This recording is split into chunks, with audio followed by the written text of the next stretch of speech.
like a Hellcat.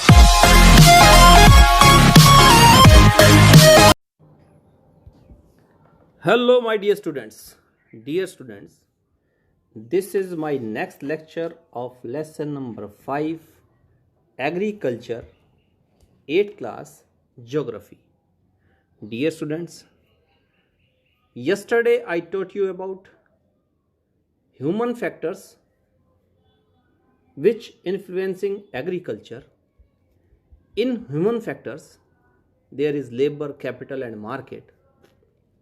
Dear students, today we will read about intensive subsistence farming and primitive subsistence farming. Dear students, कल इनके बारे में मैंने आपको थोड़ा बहुत बता दिया था. आज इसको एक्सप्लेन करते हैं. Let's we start. Intensive subsistence farming. Dear students, the farmer cultivates a small plot of land using simple tools and more labor. जो फार्मर है वो क्या करता है, कल्टीवेट करता है एक छोटे से प्लॉट को, छोटा खेत होगा यहाँ पे, और सिंपल टूल्स को यूज़ करता है और ज़्यादा लेबर यूज़ करता है. हिंदी में जो इंटेंसिव सब्सिस्टेंस फार्मिंग है उसे हम गहन निर्वाह कृषि कहते हैं. सिंपल टूल्स को और ज़्यादा लेबर को यूज़ करता है. High quality seeds, irrigation, fertilizers, insecticides and machinery are used. इसमें हाई क्वालिटी के सीड्स होते हैं, इरिगेशन होती है, फर्टिलाइजर्स, इंसेक्टिसाइड्स और मशीनरी का यूज़ करता है. This system is practised in densely populated area where land is scarce and more food is needed. ये कहाँ होता है डियर स्टूडेंट्स? गहन कृषि वहाँ होती है जहाँ पे भूमि कम और जनसंख्या अधिक होती है, जहाँ भोजन की आवश्यकता अधिक होती है. In south east and east Asia this type of farming is very popular. इन जगहों पर ये जो फार्मिंग है ये बहुत ज़्यादा फेमस है, पॉपुलर है. To obtain the maximum yield from the land double cropping is carried out. Climate and fertile soil permit double cropping on the same plot. जो क्लाइमेट है या फर्टाइल सॉइल है वो क्या करती है, उसी प्लॉट के ऊपर डबल क्रॉपिंग हो सकती है, परमिट करती है. राइस ग्रोन वाइडली इन ईस्ट एशिया. जो राइस है वो बहुत ज़्यादा बोया जाता है ईस्ट एशिया में. Is an example of intensive subsistence farming. ये गहन निर्वाह कृषि का उदाहरण है. अदर क्रॉप इंक्लूड व्हीट, मेज, पल्स एंड ऑयल सीड्स. इससे जो दूसरी और फसलें कौन कौन सी इसमें आती हैं, व्हीट, मेज, पल्सेस और ऑयल सीड्स आते हैं. Primitive subsistence farming. Primitive subsistence farming includes shifting cultivation and nomadic cultivation. D students, कल मैंने इसके बारे में भी आपको बताया था.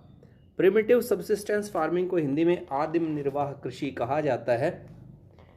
इसको भी 2 पार्ट्स में डिवाइड करते हैं हम. आप पेज नंबर 153 पर देख सकते हैं, जिसे शिफ्टिंग कल्टीवेशन, नोमैडिक हर्डिंग या नोमैडिक फार्मिंग भी कहा जाता है. नोमैडिक हर्डिंग है. शिफ्टिंग कल्टीवेशन शिफ्ट करना, एक स्थान से दूसरे स्थान पर शिफ्ट करना, और नोमैडिक हर्डिंग घुमंतु चरवाहे जो होते हैं अपने पशुओं को चराते हैं. ये प्रिमिटिव सब्सिस्टेंस फार्मिंग में ही आता है. शिफ्टिंग कल्टीवेशन को डियर स्टूडेंट्स स्थानांतरित कृषि, ट्रांसफरेबल कृषि फार्मिंग कहा जाता है. इसको हिंदी में कर्तन एवं दहन कृषि भी कहा जाता है. Dear students, shifting cultivation, this is a farming system in which a plot of land is cleared and cultivated for some time. इसमें ज़मीन का कुछ हिस्सा साफ किया जाता है जंगलों को काट कर, और वहाँ पर कल्टीवेशन कुछ समय के लिए किया जाता है, till the soil nutrients run out, after which the farmer moves on to a new plot of a land. जब उसकी न्यूट्रिएंट्स कम हो जाती हैं, ख़त्म हो जाती हैं, तो जो फार्मर है वह दूसरे स्थान पर चला जाता है. वहाँ पे फिर इसी तरह से जंगलों को साफ करके फिर दोबारा से कृषि करता है. इसीलिए इसको क्या कहते हैं, शिफ्टिंग कल्टीवेशन कहा जाता है. It is also known as slash and burn agriculture, इसको मैंने अभी बताया था आप लोगों को, इसे स्लैश एंड बर्न, कर्तन एवं दहन कृषि भी कहा जाता है। This agriculture is known as different names in different countries, अलग अलग नामों से पुकारा जाता है। इसे झूमिंग भी कहा जाता है, झूम कृषि भी कहा जाता है। नॉर्थ ईस्ट इंडिया में, मिल्पा मैक्सिको में, रोक्का ब्राज़ील में, लडांग मलेशिया में। This type of farming can be carried in low population areas. ये फार्मिंग कहाँ होती है? जहाँ पे पॉपुलेशन कम होती है। Very enough land is available to be cultivated, जमीन कल्टिवेशन के लिए बहुत ज़्यादा होती है। It is mostly practised in the thickly forested areas of Amazon basin, tropical Africa, parts of Southeast Asia and Northeast India. Heavy rainfall occurs in these areas which help in quick regeneration of vegetation. यहाँ पे बहुत ज़्यादा वर्षा होती है जिससे क्या होता है, वेजिटेशन जो है रीजनरेट हो जाता है। It leads to deforestation and loss of natural vegetation. इससे क्या दिक्कत है? वनों की कटाई ज़्यादा हो जाती है और नेचुरल वेजिटेशन का लॉस होता है। It leads to soil erosion and soil loss. इससे क्या होता है? मृदा अपरदन होता है, मिट्टी का क्षरण होता है। Nomadic herding. Nomads are tribes.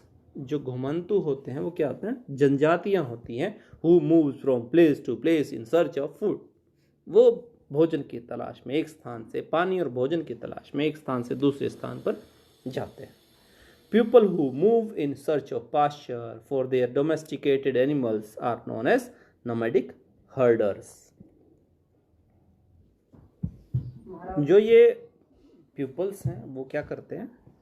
Pastures की तलाश में, मतलब चरागाहों की तलाश में एक स्थान से दूसरे स्थान पर जो इनके पालतू पशु हैं उनको लेकर घूमते हैं। इन्हें नोमैडिक हर्डर्स कहा जाता है, घुमंतु चरवाहे कहा जाता है। This seasonal movement is known as transhumance. Nomadic herding is mainly practiced in the arid and semi-arid regions of Sahara in Africa, Central Asia and in some parts of India like Rajasthan and Jammu and Kashmir. Commercial farming.